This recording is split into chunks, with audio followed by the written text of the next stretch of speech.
Muy buenos días, queridos amigos, que el Señor Jesucristo los bendiga mucho. En esta mañana, aún de noche, porque me adelanté un poquito porque tengo que irme a trabajar, pero no quería irme sin dejarles el estudio a la iglesia de Pérgamo, para que ustedes lo pudieran escuchar y pudieran meditar en la palabra de Dios. Bueno, a modo introductivo le voy a describir cómo estaba la ciudad, ¿no? La ciudad de Pérgamo estaba ubicada unos 72 kilómetros al norte de Esmirna, ciudad griega que había sido construida sobre una colina de 330 metros que formaba como una fortaleza, una torre natural. La palabra Pérgamo significa torre, ¿no?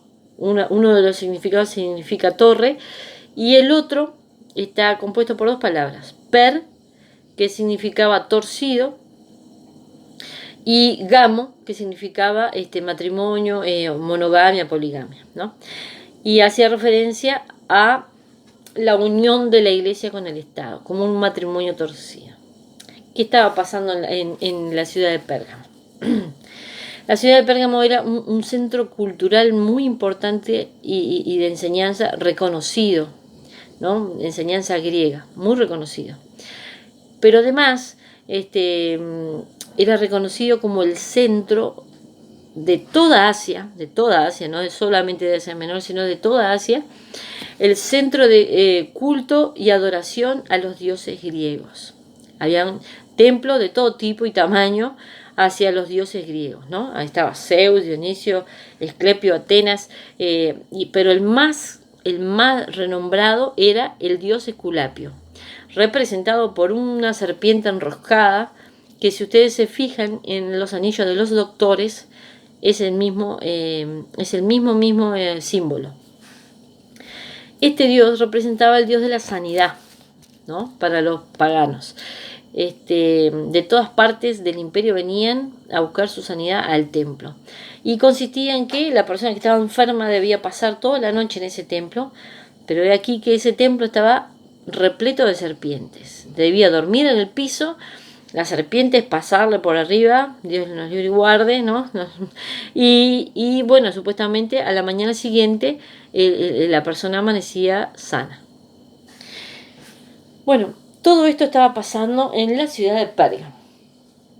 Recordemos que la iglesia venía de una época de persecución y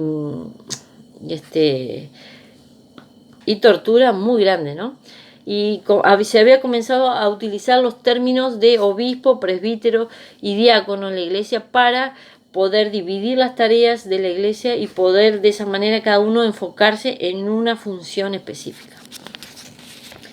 Entonces, alrededor del año 313, Constantino, un emperador romano, hace un edicto, el edicto de Milán, conocido como el edicto de Milán, donde pone fin a la persecución cristiana, ¿no? Y hace como una amnistía y permite que los cristianos puedan profesar su fe con plena libertad. Pero alrededor del 330, el emperador Constantino se convierte al evangelio. Entonces hace que el cristianismo sea la religión oficial de todo el imperio romano. La iglesia pasa de ser una iglesia perseguida, ignorada, dejada a un costado, a ser la iglesia de moda, a ser la oficial, a ser cristiano en ese entonces era como, ¿no? Estar de moda, pero esto llevó a pagar un precio muy alto a la iglesia, ¿no? Porque algunos piensan que esa conversión de Constantino no fue realmente verdadera.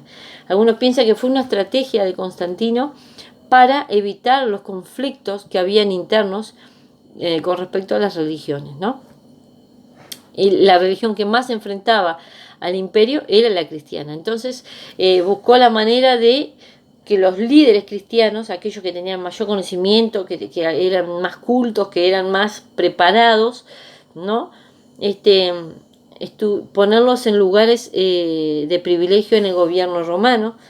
Entonces era una manera de asociarse con la iglesia, era una manera de casarse con la iglesia, como lo vamos a ver. Por eso Pérgamo significa un matrimonio torcido.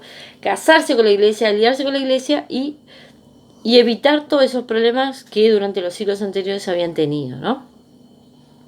Estos cristianos, cabezas de iglesias, de congregaciones, líderes, entraron en el gobierno y comenzaron a corromper sus costumbres, ¿no? Permitiendo que se editaran leyes que iban contra la voluntad de Dios, ¿no?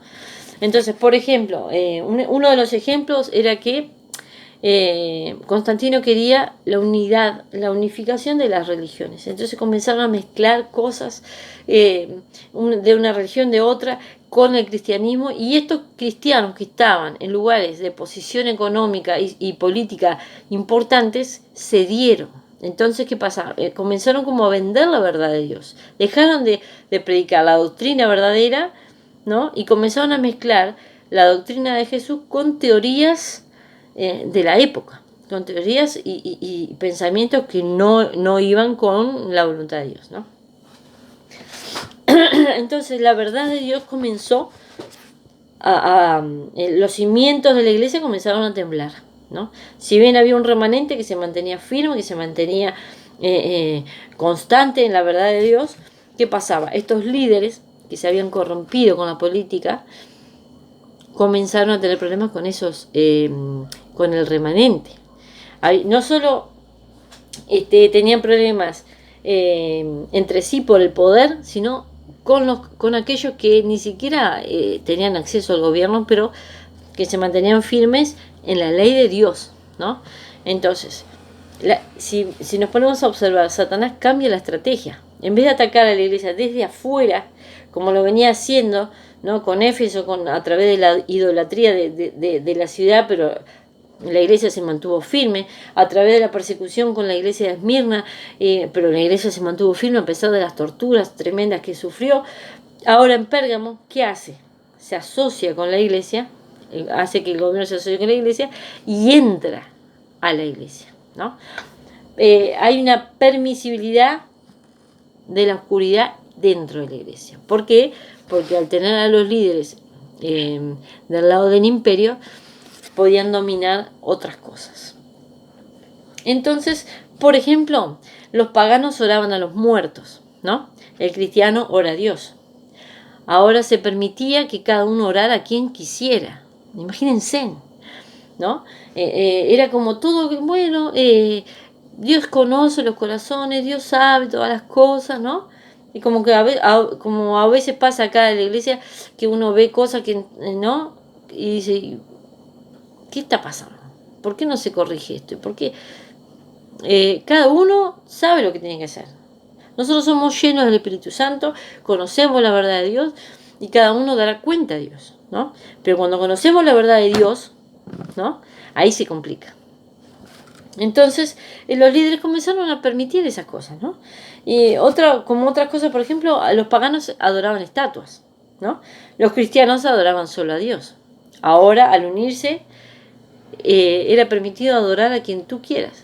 O sea, permitían que cada persona eligiera a quién adorar.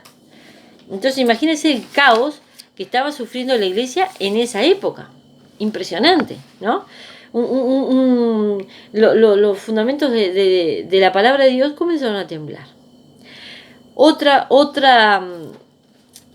permisibilidad que ingresó en la iglesia, por ejemplo, fue que los cristianos descansaban el sábado, ¿no? Porque el domingo se festejaba la resurrección de Cristo. Entonces, ¿qué pasaba? Era el primer día de la semana, el domingo, el día de la resurrección. Trabajaban 6 días y el séptimo descansaban. O sea, descansaban el sábado. Los romanos descansaban el domingo, porque era el día del dios Sol. Hasta el día de hoy, si ustedes se fijan en inglés, Sunday, sun es sol y day es día, o sea, día del sol. Hasta el día de hoy, ¿no? Viene la influencia del imperio romano, ¿no? Impuesto en el occidente, obviamente. Entonces, ¿qué pasaba? Los romanos descansaban el domingo, los cristianos descansaban el sábado. ¿Qué hicieron? Unieron. A partir de ese momento empezaron a trabajar de lunes a viernes, sábado y domingo descansaban. Eso lo que hacía era violar uno de los mandamientos del Señor, que era trabajarás 6 días, al séptimo descansarás.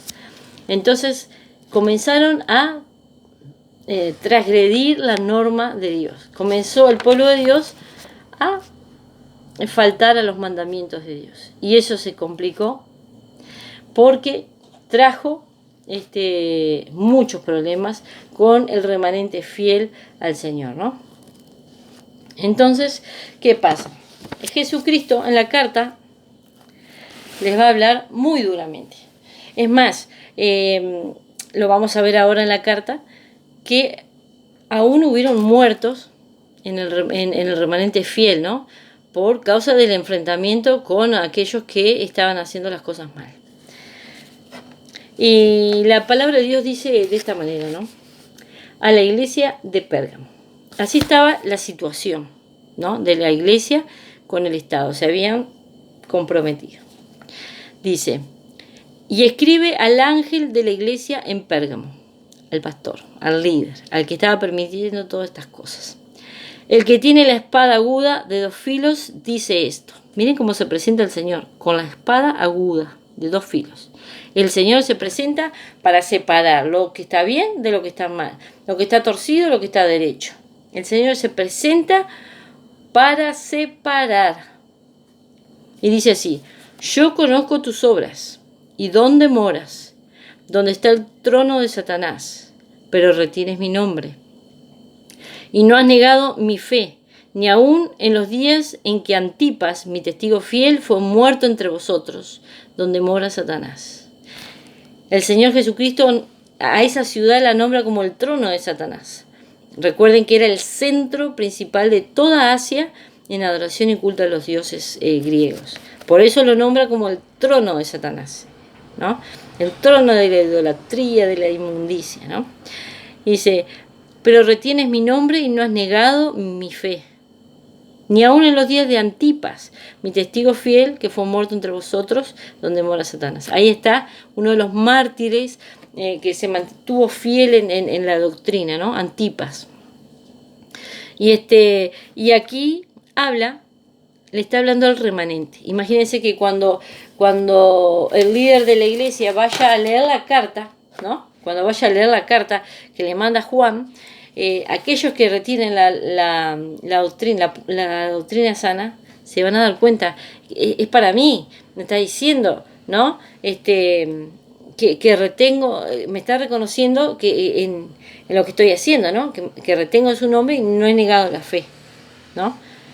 Y que aún viendo la muerte de mis camaradas, de mis compañeros de milicia en Cristo, no niego mi fe, ¿no? Tremendo. Era los hijos de la iglesia anterior, ¿no?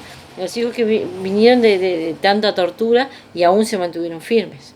Dice, pero tengo unas pocas cosas contra ti, que tienes ahí a los que retienen la doctrina de Balaam, que enseñaba a Balac a poner tropiezo ante los hijos de Israel y a comer cosas sacrificadas a los ídolos y a cometer fornicación.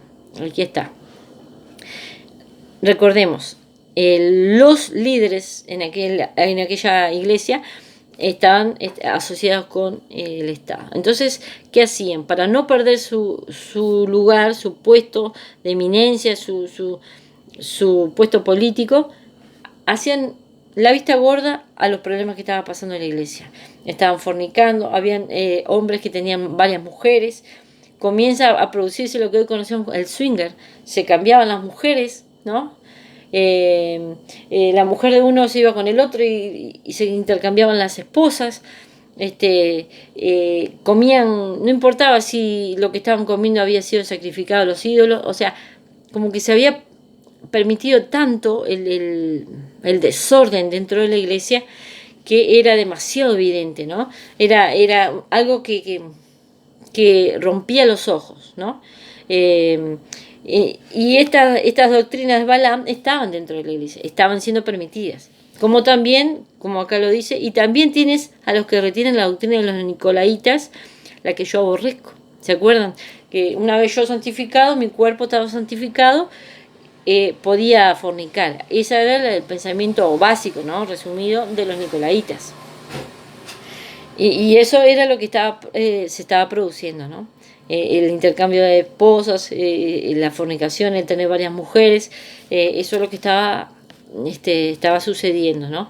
Imagínense la gente que es débil, ¿no? En esa área, imagínense lo que sería en ese momento, ¿no? Y los fieles muchas veces eran muertos por los enfrentamientos, como en el caso de Antipas. Dice, pero por tanto arrepiéntete, pues si no, vendré a ti pronto y pelearé contra ellos con la espada de mi boca. El Señor le dice, arrepiéntete. En todo momento, siempre, en todas las cartas, el Señor siempre está dispuesto a traer el perdón, pero requiere que nos arrepintamos, requiere que reconozcamos lo que estamos haciendo mal, ¿no?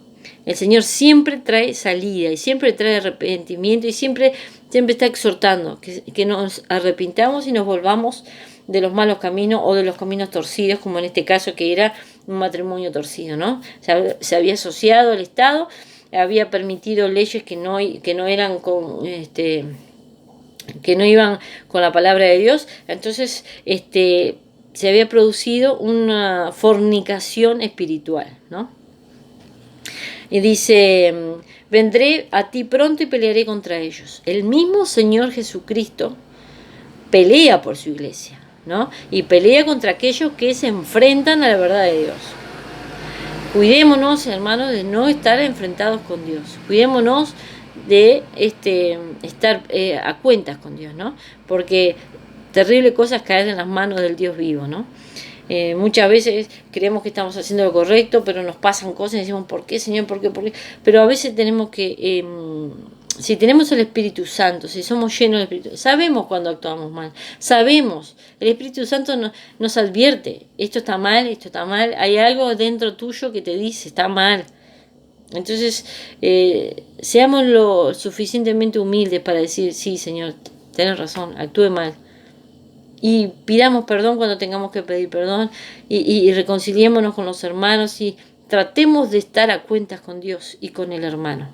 Porque el mandamiento es amar a Dios, pero también ama a tu prójimo como a ti mismo. Tratemos de estar a cuentas, tratemos de tener nuestra vestidura limpia, para no estar enfrentados a Dios, ¿no? Para que Él no venga a pelear contra ellos con la espada de mi boca. Para que Él no venga a pelear con nosotros, sino que Él sea nuestro auxilio en la tribulación.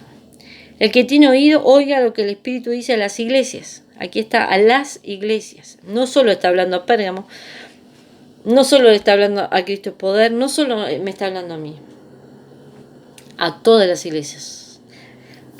a todo aquello que dicen ser hijos de Dios, ¿no? Al que venciere daré a comer del maná escondido. ¿Qué quiere decir? Aquel que se arrepiente, aquel que se vuelve a los caminos, aquel que quiere hacer lo justo y verdadero ante los ojos de Dios y quiere estar a cuentas con Dios, el Señor le dará el maná escondido. ¿Qué significa? Que Jesucristo es el pan de vida, ¿no? Jesucristo es el pan de vida, es el maná que vino del cielo, es el pan de vida. Bueno, el Señor mismo se va a revelar a esas personas, a aquel que se arrepiente y se vuelve de los malos caminos, de los caminos torcidos. El Señor se va a revelar, el Señor va a entrar en tu corazón, el Señor se va a entronar en tu corazón. Él se va a dar a conocer. Vamos a comer de la palabra de Dios y vamos a entenderla porque Él va a estar dentro de nosotros, ¿no? Dice, al que venciere, daré a comer del pan de maná escondido y le daré una piedrecita blanca. En la piedrecita escrito un nombre nuevo, el cual ninguno conoce, sino aquel que lo recibe. La piedrecita blanca hace referencia, porque en aquel entonces, ¿qué pasa? En los tribunales romanos, cuando una persona era llevada ante el tribunal, cuando se le consideraba inocente y quedaba la persona en libertad, el tribunal colocaba una piedra blanca sobre el estrado del tribunal y eso significaba que la persona había sido considerada por el tribunal inocente y quedaba en libertad. Y la otra consideración es que los soldados romanos, los soldados con grado, tenían una piedra blanca en forma rectangular que se le denominaba testa, con la que ellos tenían libre acceso al palacio donde se encontraban los reyes, los emperadores, ¿no? Los gobernadores del Imperio Romano. Ellos mostraban simplemente la piedra y entraban. ¿Qué significa? ¿No? ¿Qué le está queriendo decir el Señor? Una vez arrepentidos, limpios con la sangre del Cordero, ¿no? Limpios con la sangre de Cristo, tienen libre acceso a la presencia de Dios.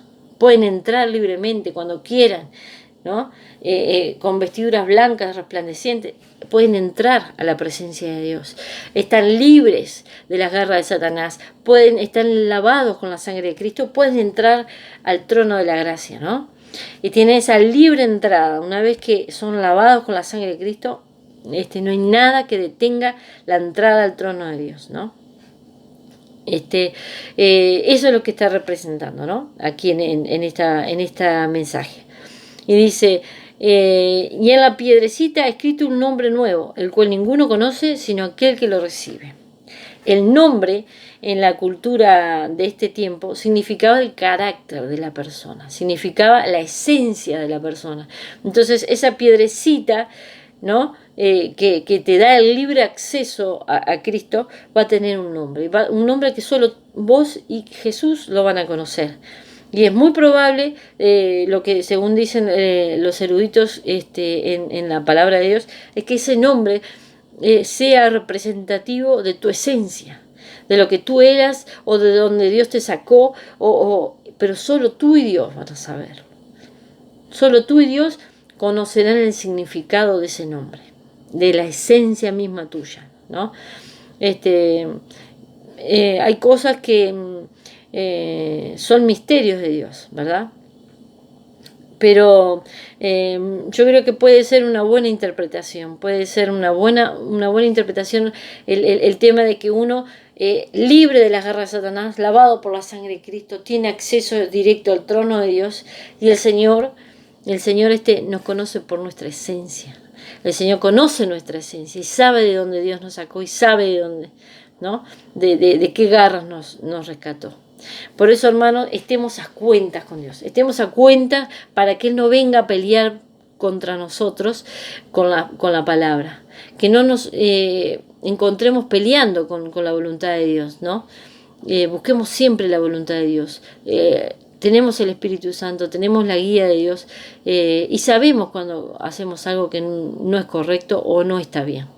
Entonces, seamos sinceros con nosotros, para no vernos enfrentados al Dios Todopoderoso, ¿no? Bueno, espero que esta palabra sea de bendición, sea alimento espiritual para cada uno. Y bueno, espero que podamos reflexionar de nosotros mismos, ¿no? Porque nuestro mayor enemigo somos nosotros mismos. Así que, bueno, que el Señor los bendiga mucho. Espero que estén bien y será hasta la próxima. Bendiciones para todos.